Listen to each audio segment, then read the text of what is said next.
study streak and let us take up some interesting remedies today in continuation with what we have discussed in the last few days. And the remedy today we will be discussing are three remedies actually. And the first remedy is Bryonia alba. So I will start with a few lines and just give you a summary of what I think of Bryonia as. So the first line which is mentioned in Allen's keynotes for Bryonia is ailments from chagrin, mortification, anger, violence with chilliness, coldness, after anger chilly, but with head hot and red face. So the remedies which are ailments from anger are mentioned as colocynth and staphysagria, and head hot and red face are mentioned, the related remedies mentioned as aurum metallicum. So you can see that there is a remedy which is like, having an irritable nature, which is like staphysagria, which is aggravated by someone telling anything, smallest thing also, and they cannot tolerate those things.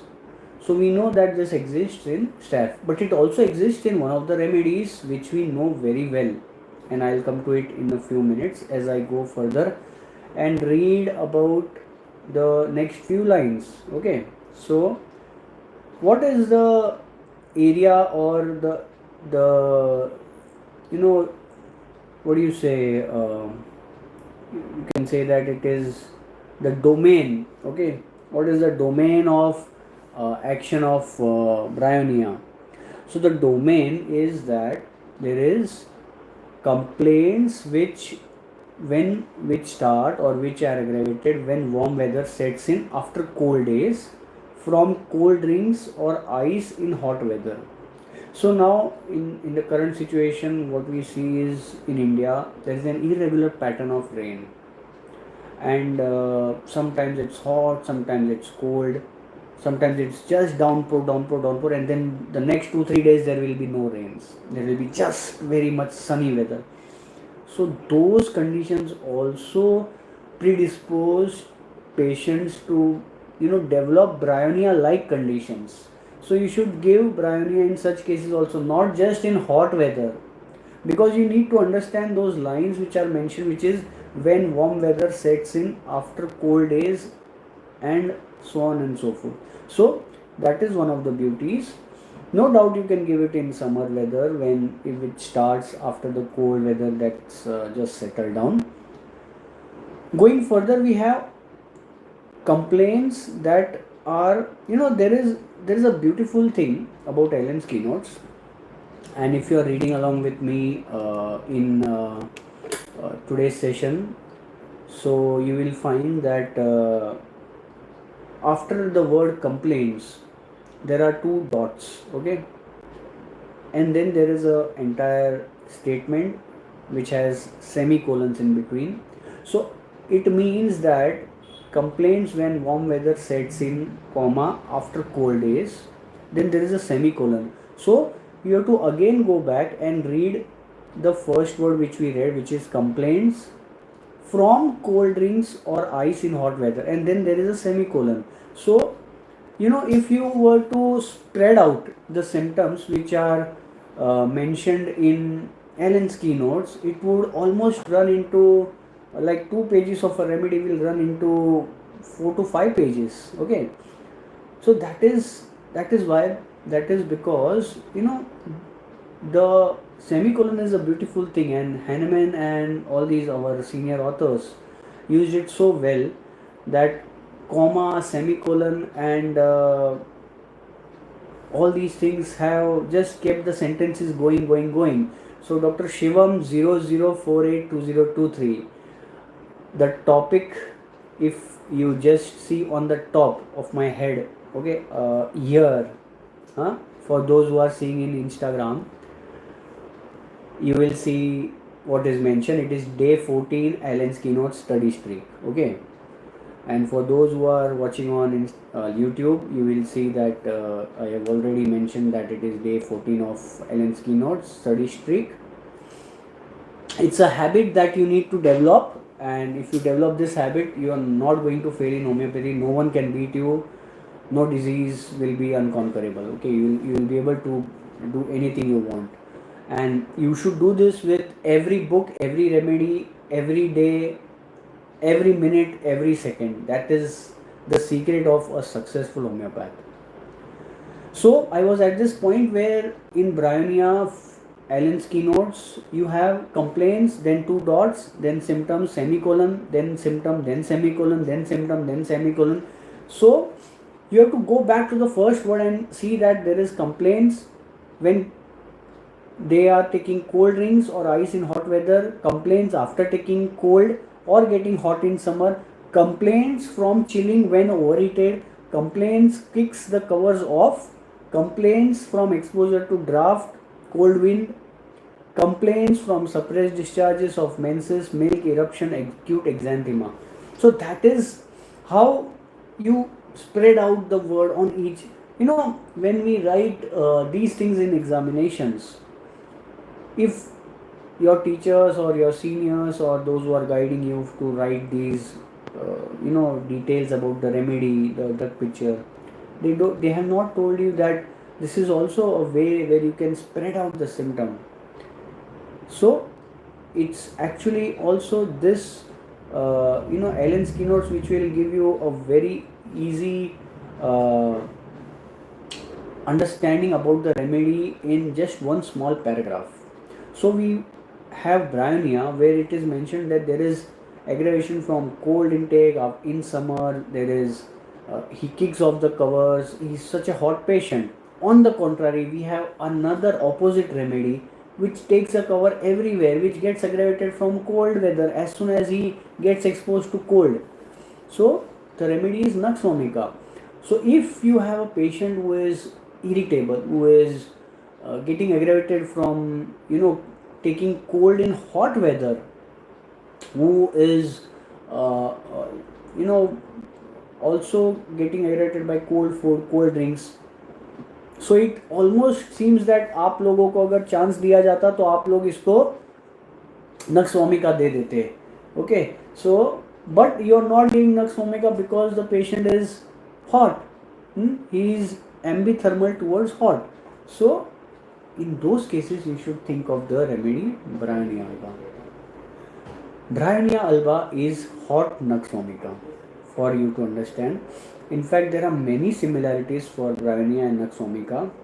The only thing is that Bryonia acts mostly on the gastrointestinal system and the serous membranes rather than Nux vomica, which acts specifically on the gastric system and overall the nervous system as well.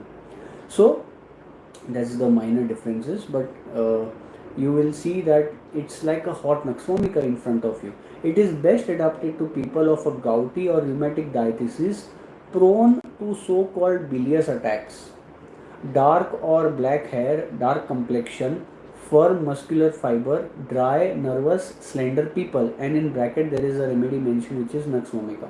So if you have a person who is dark complexioned or slender and irritable and irritated by least quarrels and anger and mortification, but he is ambithermal towards hot, or he is having more predisposition to hot, getting aggravated by hot weather, think about Bryonia.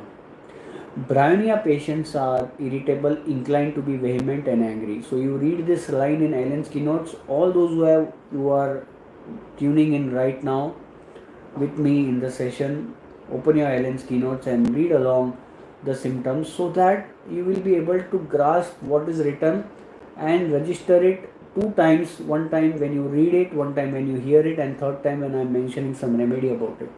So that will be a triple impact for you, and it will give you an impetus to keep this in your memory for a long time. Materia medica is very volatile. There is a lot of content, lots and lots of content. Allen has say 180 or 190 or less than 200 remedies. But our other Materia Medica books have so many remedies. How will you remember those remedies? By constantly reading it. If you don't constantly read it, you're bound to, your gray cells are bound to lose that. It's like a muscle. It's you need to exercise it every day. Okay. So Bryonia patients, the next line what we see in Allen's keynotes mentioned as Bryonia patients are irritable, inclined to be vehement and angry. This is what we see in Nux vomica as well. So we have a hot Nux vomica here. Delirium, talks constantly about his business, desire to get out of bed and go home, like Simisi Fuga and Hyosamus. So, uh, you know, there is very strange thing about delirium, delusions, dreams, all these things. Okay, these are very subtle interpretations. No one is going to go in a state of unconsciousness and then talk about business. What is delirium? If you actually read delirium, you will see that delirium का मतलब क्या होता है कि आप आँख बंद करो और कुछ कुछ बड़बड़ करो. You talk anything irrelevant or relevant, but you are not conscious or you are not aware what's happening. But in homeopathy, it has to be taken in a different way, where you understand that patient constantly talks about work, and he wants to just complete or finish the work more than anything and go home, or go home and talk about work. So there will be constant desire to work or something related to work that he'll keep on talking in his communication. When he comes to clinic, he will see that. When he is at home and does some miscellaneous work, he'll talk about work. He's doing some household core and he'll talk about work. So in this way, you will see that these patients always talk about work, and you will be able to pick this up very in a subtle way, rather than in a broadest sense that patient is unconscious or is talking about work, and then that's why at work we found that he's in delirium and then he's coming and telling. So all these things are very subtle. Same is for delusions. So I'll be also taking a workshop on delusions for all the homeopaths. I took a bit of it in the past few sessions of case taking and the rubric workshop. But if you wish to also join those previous lectures, if you wish to see, you can just get access, just message us, or you can look forward to upcoming sessions. Going further in Bryonia, from Allen's keynotes, we have pain, stitching, tearing, worse at night, aggravated by motion, inspiration, coughing, better by absolute rest, and lying on the painful side. So it is like tilia trifoliata and pulsatilla. And there is stitching pain which is aggravated when there is any activity, when there is any rest, and better when there is any activity. This is there in Kalika. Okay, it's then opposite modality. Excessive dryness of mucous membranes of entire body, lips and tongues dry, parched, cracked, stool dry as if burnt, cough dry, hard racking with scanty expectoration, urine dark and scanty, great thirst. Irregular distribution of fluids or lack of fluids in the place where they need to be. This is what happens in Bryonia, and that is why, in spite of great thirst, there is lot of dryness of the mouth, dryness of the throat, dryness of the gastric system, and that is what causes the problem in the gastric system. The bowels are not clear, the patient becomes irritable, the patient becomes it becomes like a hot nux vomica, or you can say it becomes very much irritable and develops a bilious attack. That is what we saw a few minutes ago. One of the characteristics of Bryonia is aggravation from any motion. We know this very well. We have read this through and through in all the books and all the years of our association with homeopathy, so need not give any more elaborate detail. And corresponding relief from absolute rest, either mental or physical. Consider this as one of the bottom lines for prescribing. Okay, going further, we have desires things immediately which can't be had or which when offered are refused. So when it is mentioned this line that a person wants things but he is offered, and then he is offered but he refuses, this is a capricious behavior. And there are a lot of remedies in capricious behavior like chamomilla, senna, tuberculinum, etc., etc. Sometimes they will have it, sometimes they will throw it, sometimes they will want something else, etc., etc. So you need to keep this also in the mind, this remedy also in the mind. Children dislike to be carried or to be raised. Patient cannot sit up from nausea and faintness. Great thirst of large quantities at long intervals. Headache when stooping as if brain would burst through for in the forehead when ironing. Okay, it's a very unique symptom. Headache also on coughing in the morning after rising when first opening the eyes, commencing in the morning and gradually increasing until evening from constipation. Now this is very peculiar. Headache can happen from constipation. Headache can happen as soon as they open the eyes. So one of the interesting things and a place where many homeopaths will get confused is that there are two very similar rubrics in repertory, and one is aggravation at waking, another is aggravation on rising. So if it is as soon as they open the eyes, it is aggravation from waking. If it happens after they wake up and they start doing any activity, rising. Rise means you have to rise from the bed. So that is rising on or rising after. So accordingly you should go in the repertory and pick up the rubrics. Over here it seems that Bryonia has both the symptoms mentioned. Then we go further and see that there are remedies mentioned in headache from ironing, which is sepia. Another remedy is for having headache from constipation, aloes, cholinsomnia and opium. Now we have cough, which is dry, spasmodic with gagging and vomiting. Another remedy mentioned is kalikab with stitches in the side of the chest with headache as if head would fly to pieces, aggravated after eating, drinking, entering a warm room or deep inspiration. So it's self-explanatory. Pressure as from stone at the pit of stomach relieved by eructation. So for Bryonia they have this symptom which is patthar jaisa feel ho raha hai, or it is as if a stone in the gastric system, and we have this similar presence in Naxomica and pulsatilla as well. Constipation in Bryonia, we have constipation inactive, no inclinations to large, hard, dry, dark, as if burnt. Why does this happen? Because where the fluid needs to go and give some flexibility to the stools to pass from the gastric mucous membranes, it does not happen and it goes elsewhere and gets settled. That is the aggravation for Bryonia. Also there is constipation from going to sea. There is another remedy mentioned is platina.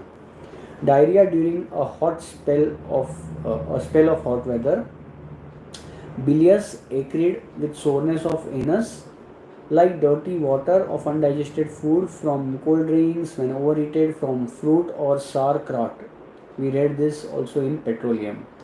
So people who eat Chinese food, the vegetables are not cooked properly, they are very raw. These patients will develop indigestion. Bryonia can be thought, petroleum can be thought. Aggravated in the morning on moving even a hand or foot. Next we have constant motion of the left arm and the leg like apocynon and helleborus. Mammæ heavy as of a stony hardness, pale but hard, hot and painful, must support the breast like Phytolacca. Vicarious menstruation, nosebleed when menses should appear. So there is vicarious menstruation like phosphorus and blood spitting or hemoptysis. Bryonia has aggravation from motion, exertion, touch, cannot sit up, gets faint or sick, or even both. We saw this in the headache also, and aggravation from warmth, warm food, suppressed discharges of every kind, and it feels better when lying on painful side, keeping the part pressed like tilia trifoliata and pulsatilla, amelioration by pressure, rest, cold, and eating cold things. This helps them a lot. This is very much like Cilicia as well. So complementary relationships, we see the remedy is complementary. Bryonia remedy is complementary to alumina and Rhus tox, and it is similar to belladonna and hepar, especially hepar for hasty speech and drinking. Now it's very surprising that uh, it's similar to hepar sulf. To ranunculus bulbosus, it can be similar in pleuritic and rheumatic pains of the chest. And to tilia trifoliata, it is similar to aching heaviness in the hepatic region, better by lying on the right side and greatly aggravated by lying on the left side, and turning to the left causes dragging sensation. This is there in tilia trifoliata. So if you have given bryonia, patient does not improve or there is a stagnancy, think about alumina, calica, phosphorus, Rhus tox or sulfur. In fact, I have personally used sulfur a lot of times after bryonia or after aloes to complete the cure and give a long lasting result to the patient, rather than keep him dragging for days and give him some stimulant or laxative or give him some tonic, etc., etc. And that is what I have found. So let's go and read the next remedy, and the next remedy we should read from Allen's keynotes, which is related to bryonia, is Phytolacca. So Phytolacca occupies a position between bryonia and Rhus tox, and it actually cures when these two remedies fail, when they are well indicated. So if you have a case which has symptoms of bryonia, it has symptoms of Rhus tox, and you are confused, should I give bryonia and Rhus tox in alternation? Morning bryonia, night Rhus tox, or morning bryonia, afternoon Rhus tox, evening bryonia, night Rhus tox? Think about Phytolacca. It may as well help you cure the patient. Phytolacca in Allen's keynotes we see it mentioned as patients of rheumatic diathesis, rheumatism of fibrous and periosteal tissue, mercurial or syphilitic. So when it is mentioned that there is rheumatism, that's fine, but when it is even further mentioned that it is mercurial or syphilitic, so directly it should strike your mind that the remedy should have aggravation at night, the remedy should have bone pains, the remedy should have deep seated processes, the remedy should have discharges which are foul, which are offensive, which are corroding the membranes, which are thick, yellowish, greenish, etc., etc. So before even getting the details which you read further, you will be able to understand this phenomena of a syphilitic remedy directly when you read it, when you read those words in the remedy. So going further, we have entire indifference to life, sure she will die, and Phytolacca is one of the top remedies which we have seen being advertised by the pharmaceutical companies for loss of fat. Although it is the berry component which helps in loss of fat, but I would say it's more of a lifestyle disease than take these medicines. So there is mentioned in Allen's keynotes for Phytolacca: emaciation, chlorosis, loss of fat, great exhaustion and profound prostration, pains fly like electric shocks, shooting, lancinating, rapidly shifting, lag can and pulsatile are the other two remedies mentioned. worse from motion and at night. So I already shared that if it is mentioned syphilitic, you have to think about those possibilities that the remedy will be having when it is a syphilitic remedy. It hastens suppuration. Phytolacca hastens suppuration. The other two remedies are heparsulf, lachesis, moxol, silica. In rheumatism and neuralgia after diphtheria, gonorrhea, mercury or syphilis, this remedy can be thought. Vertigo from rising in the bed when the person feels faint like. This is like Bryonia. Intense headache and backache, lame, sore, bruised feeling all over, constant desire to move but motion aggravates the pain. This is like Bryonia again. So if you remember, we read in Bryonia few minutes ago that in Bryonia there is affections of serous membranes. Okay, so serous membranes is the membrane which covers the important organs of our body like the lungs. Okay, whereas fibrous membranes, fibrous tissues or periosteal tissues help in more the bony parts. So if you have a combination where there is aggravation from motion, the remedy is also aggravated at night, there is joint pain, think about Phytolacca as one of the remedies. Laccan and Merxol are the other two remedies with this symptom, and motion ameliorates the Rhus headache. Going further, we have Phytolacca in Allen-Skin knots, irresistible desire to bite the teeth or gums together like podophyllum during dentition.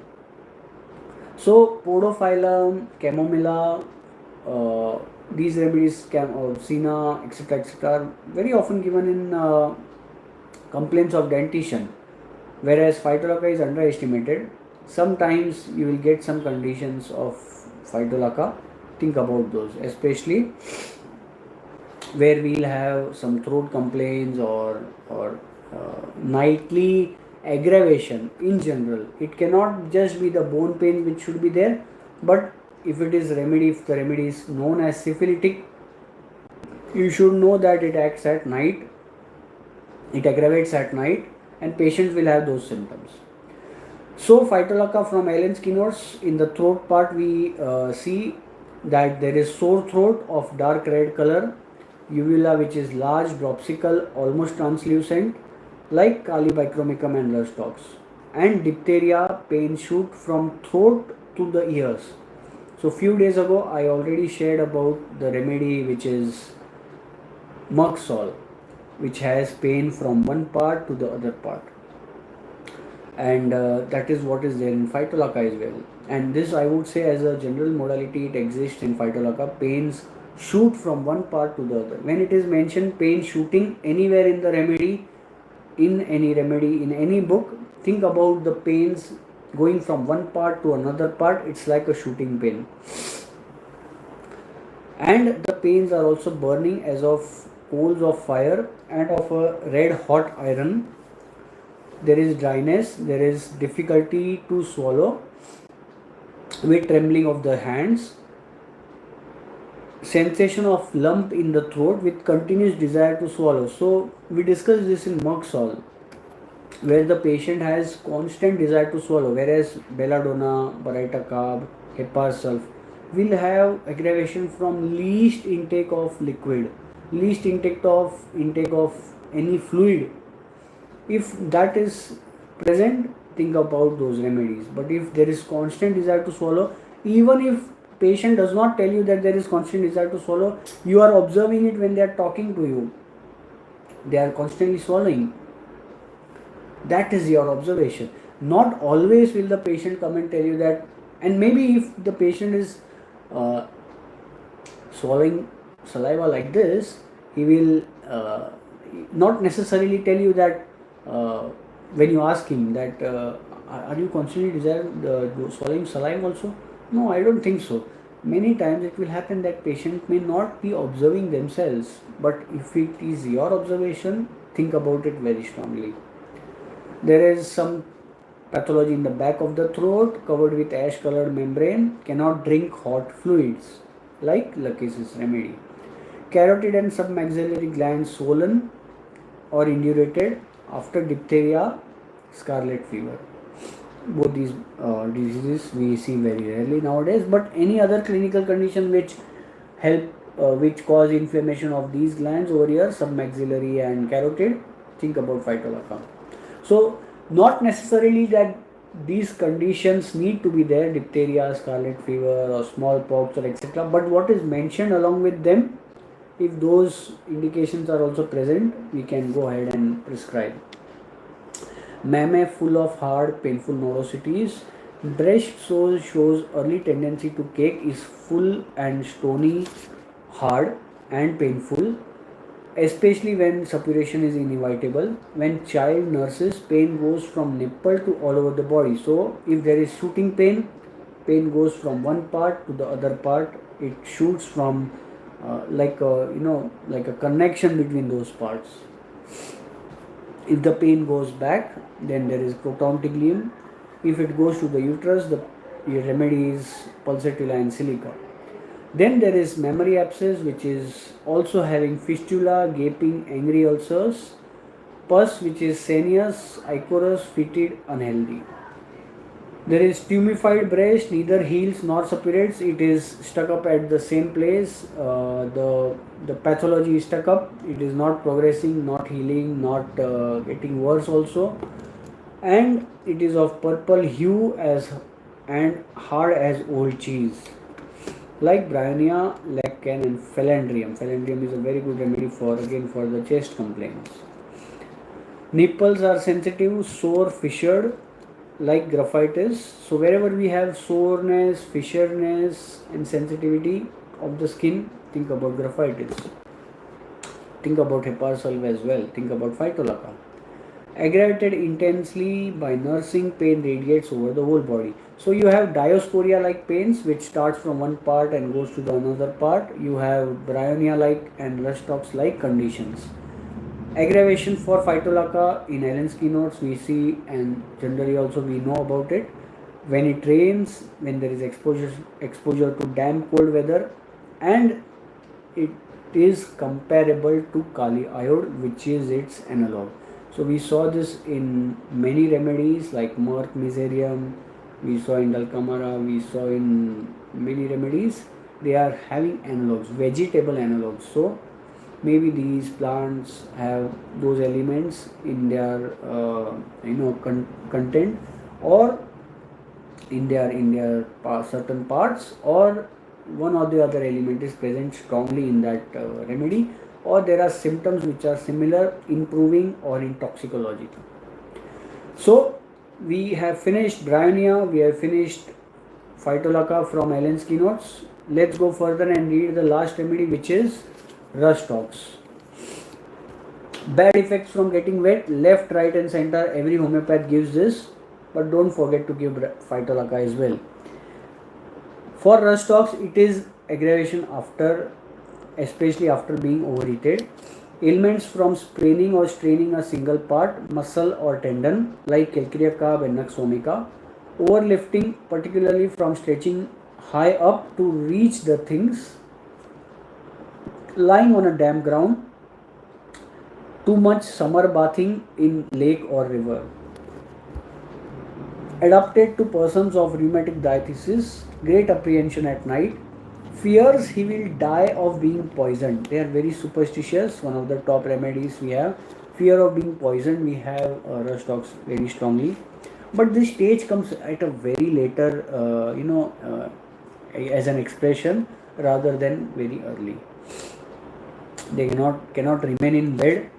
The reason that they cannot remain in bed is because their joints feel aggravated. Their physical body feels aggravated if they are lying in one position. So it's not like arsenic, which mentally feels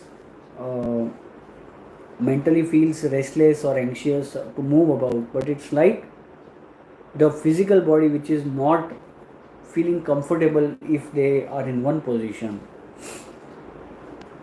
Affects the fibrous tissue. Rhus affects the fibrous tissue, especially and the right side more than the left, it is like rhododendron. If it affects the serous membranes, it is bryonia. If it affects the fibrous tissue, the remedy is Rhus tox. Great restlessness, anxiety, apprehension, like aconite and arsenic, cannot remain in bed, must change position often to obtain relief from the pain rather than the mental anxiety of arsenic. So you will have to observe these things, whether it is the mental anxiety or physical restlessness which you are seeing. And if you want, you can ask those questions to patients rather than interpret yourself if you are not sure.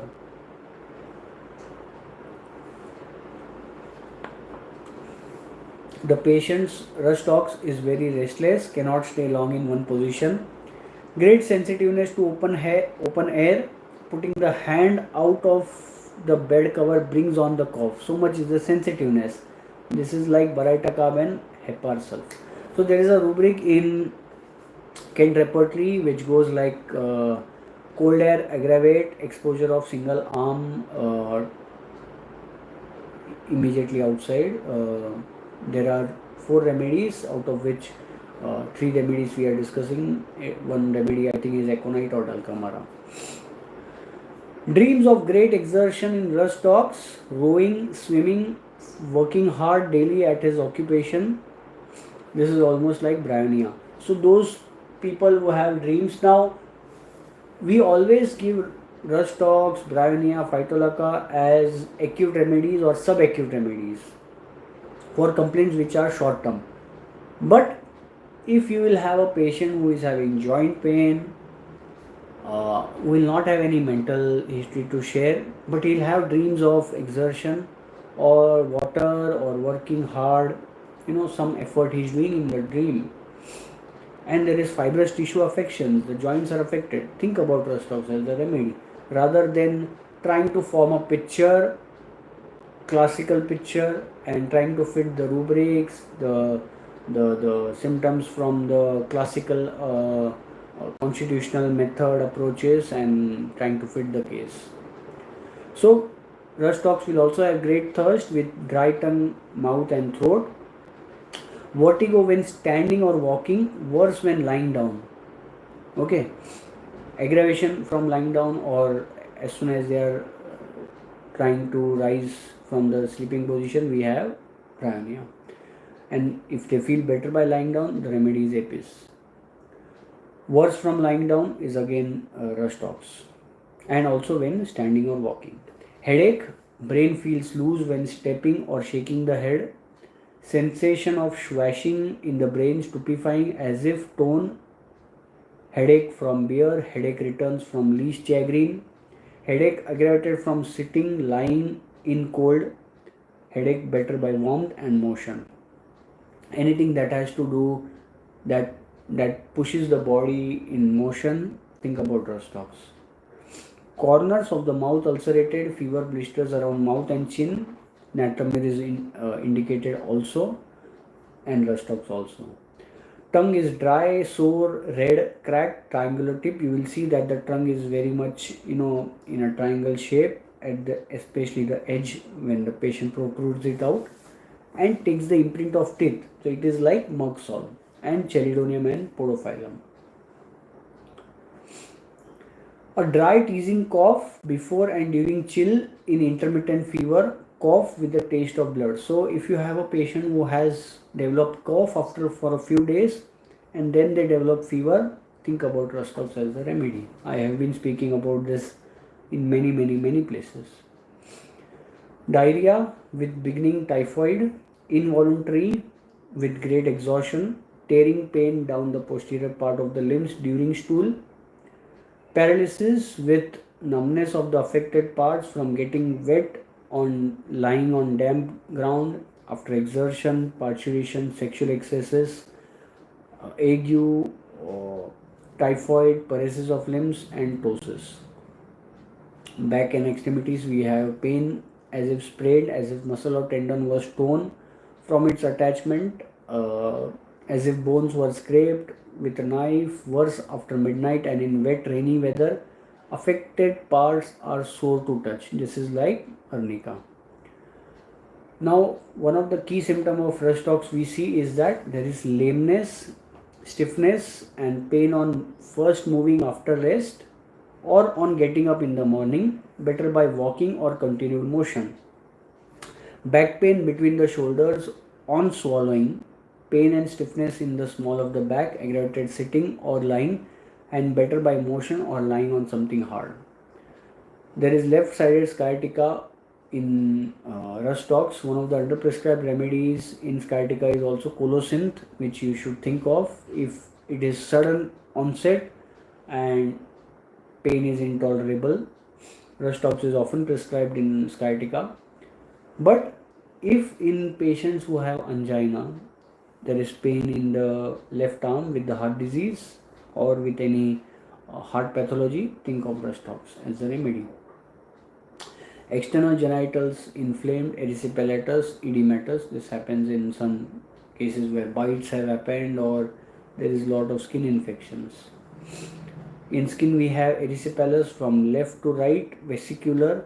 Rhus tox, Rhus venenata, and all these Rhus elements, Rhus group of remedies have kind of a vesicular eruptions, or the vesicles are developed on the skin. Here it is yellow vesicles. In Rhus venenata it's even more fulminant, and there is much swelling, inflammation, and burning and stinging and itching over here. When acute diseases assume a typhoid form, so patient's reports are normal but the patient is getting worse and worse. He has fever since the last 5 to 10 days, not getting better with any medicine. Think about Rhus tox as the medicine.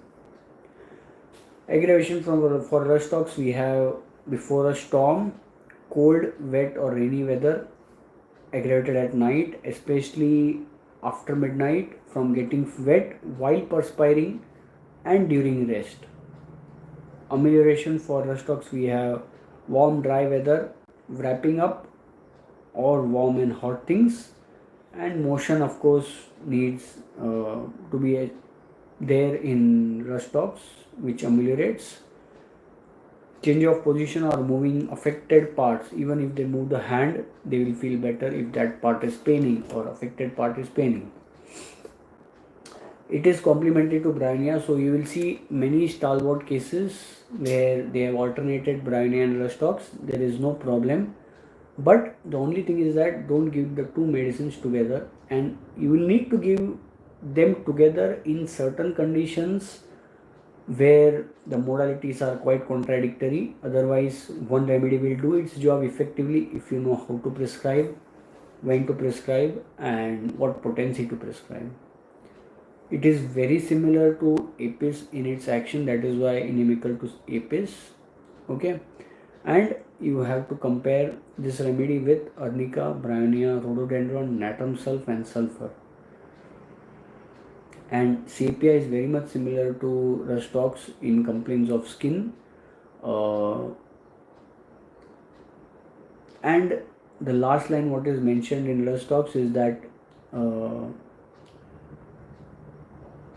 if there is rust poisoning, we should think of this remedy itself as a potentized remedy rather than giving any topical ointments which will always suppress but never cure. So today we covered 3 remedies: Bryonia, Phytolacca, and Rhus tox. All 3 are nearly similar. Go back to your Allen's keynotes, study those 3 remedies again after a few hours, maybe tomorrow, and these are the remedies which is going to give you lot of practice, lot of patience. Okay, so that's what we are here today, and I think Dr. Parul Shivastav, thanks for joining. I saw your hello, and Dr. Shivam, you are asking about talking in Hindi, but these sessions I am doing only in English. Maybe after a few days or few months I will be doing it in Hindi. So you can stay tuned, and meanwhile we take a leave till tomorrow evening. We'll start the sessions a bit earlier so that everyone has their clinics. Even myself, I keep the patients waiting. So thank you, Dr. Rashida. You have been part of the series which we are doing, and I hope it is helping you, so that you know this is a basic thing which we should keep enriching every few days. I would say that this is part one of my Alien Keynote study streak. Maybe next year in 2025, I will do part two with some more interesting things, potencies, maybe cases every with every remedy. So this will end maybe in a month or so, because now we are with less than 100, 20, 130 remedies. So thank you all for joining, and see you all tomorrow.